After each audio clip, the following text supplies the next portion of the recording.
فضل صاحب میچ کے بعد اوپر آ رہے ہیں تو پہلے ٹیسٹ کی ہار کے بعد تو اندرا گاندھی کہتی ہیں ہندوستان آ تو گئے لیکن آپ ہندوستان سے جیت نہیں سکتے. آپ ٹیسٹ سٹیٹس دلوانے والی ہستی بھی میرے والد ہیں, پہلی 100 وکٹیں لینے والے بھی میرے والد ہیں. پہلے ایک شاہین کا لوگو تھا تو وہ ہمیں پتہ چلا کہ آپ کی والدہ صاحب نے سجیسٹ کیا تھا. اردو پوائنٹ کی ویڈیوز دیکھنے کے لیے ہمارا چینل سبسکرائب کیجیے اور بیل کے آئیکن پر کلک کیجیے تاکہ آپ ہماری تمام آنے والی ویڈیوز سے باخبر رہ سکیں.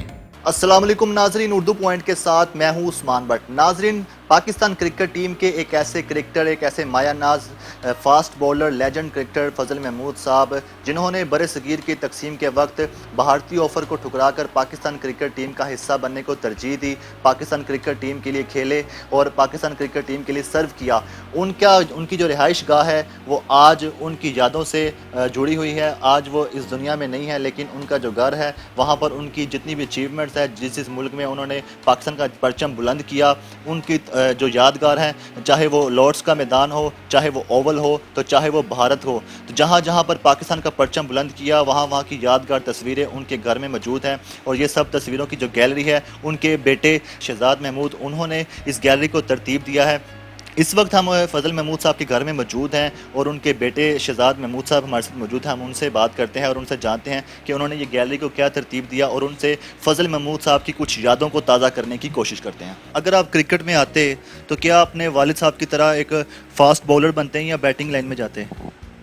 اگر میں کرکٹ میں آ جاتا تو میں قطعی طور پہ والد صاحب کے لیول تک نہیں آتا, کیونکہ میرا جو ذہن ہے اور جو میرا دل ہے وہ کیونکہ کچھ اور شوق رکھتا ہے, تو میں آ تو جاتا لیکن میں وہ مقام حاصل نہ کر پاتا. تو میں خدا کا شکر ادا کرتا ہوں کہ میں نہیں آیا. فضل محمود صاحب نے پاکستان کے لیے کرکٹ 1952 سے 1962 تک کھیل لی پاکستان کرکٹ ٹیم کے لیے. اس کے بعد ان کی کیا مصروفیات رہی جب تک وہ حیات رہے, وہ ان کی کیا مصروفیات تھیں؟ ڈیورنگ ہز کرکٹ کیریئر بھی 52 میں بھی وہ پولیس سروس میں تھے, پنجاب پولیس.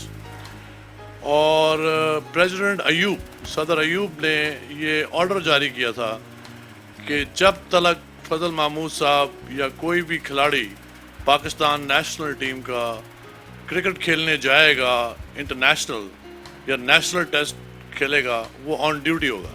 تو میرے والد صاحب پولیس سروس میں تھے, سب انسپیکٹر بھرتی ہوئے تھے اور 1988 میں ڈی آئی جی ریٹائر ہوئے تھے. فضل محمود صاحب کی یادوں پر مشتمل ان کے جن ممالک میں وہ میچز کھیلنے گئے, جو ان کی یادیں ہیں, ان کو آپ نے اس دیوار میں گیلری کی صورت میں سمو دیا ہے.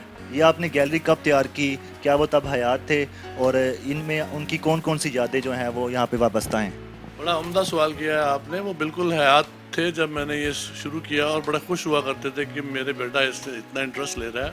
میں نے اور میری وائف نے, نیلم نے, ہم دونوں نے مل کے یہ تیار کیا ہے, اور اس میں ابھی ہم اور اس میں آگے بڑھ رہے ہیں. پاکستان کا جو ٹیسٹ سٹیٹس 1951 کے اینڈ میں ایم سی سی جب پاکستان آتی ہے تو والد صاحب اتنی زیادہ وکٹیں لیتے ہیں کہ ہم کو ٹیسٹ سٹیٹس مل جاتا ہے. ایم سی سی سے مراد میری انگلینڈ ہے.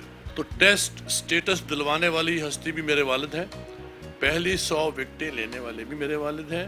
1954 میں جب انہوں نے انگلینڈ کو شکست فاش دیا اور England team was fizzled out was headlines, تو لین ہٹن جو کہ بہت ٹاپ کے بیٹسمین ہیں جن کو ڈک پہ آؤٹ کیا تھا والد صاحب نے, انہوں نے والد صاحب کو بلوا لیا اور پوچھا کہ آپ کس طرح بال کراتے ہو, میں آپ کی بال کو سمجھ نہیں پاتا.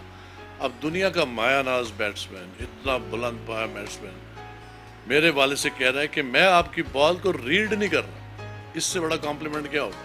زندہ دل انسان تھے میرے والد, بڑے سوشلائز کرتے تھے اور ہر ایک سے ملتے تھے اور ہنستے کھیلتے رہتے تھے, اور بہت لوگ ان سے ملنے کو بےتاب رہتے تھے.